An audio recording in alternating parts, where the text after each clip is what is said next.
ara bir, ağlıma gelmez ki.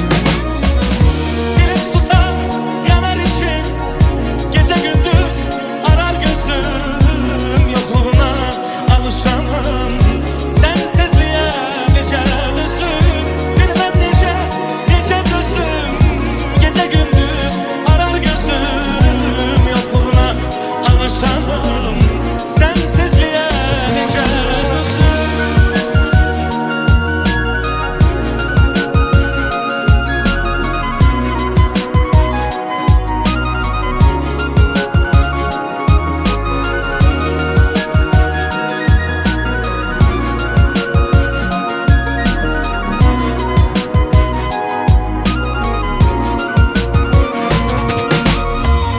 İstesin ellerimi, istesin ellerini, düşsün üzüme herden gölgesi tellerinin.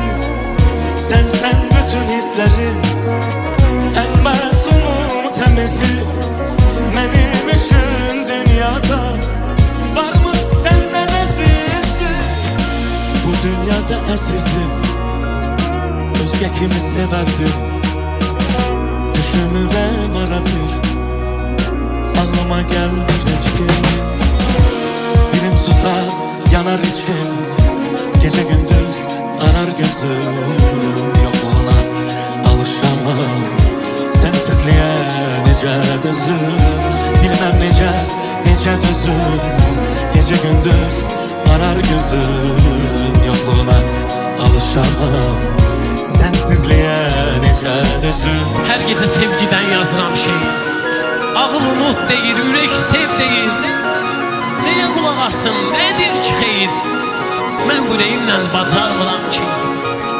O gedib qəmini saxlayıram mən, qəlbimi qəmiyle bağlayıram mən. Kişiyəm, içimdə ağlayıram mən, yalandan gözümdən yaşarmıram ki. Məni yıxır əsrər, yıxdı intizar, bəs edər etdiyim bu gilə-i güzar. Mənə çarə olsa olar tək məzar, bir ölüb canımı qutarmıram ki. Aşık olan belə edərliyyətin, yaşasın yarının saf məhəbbətin. Neynirəm dünyanın varın, dövlətin, önəmdə özümlə aparmıram ki.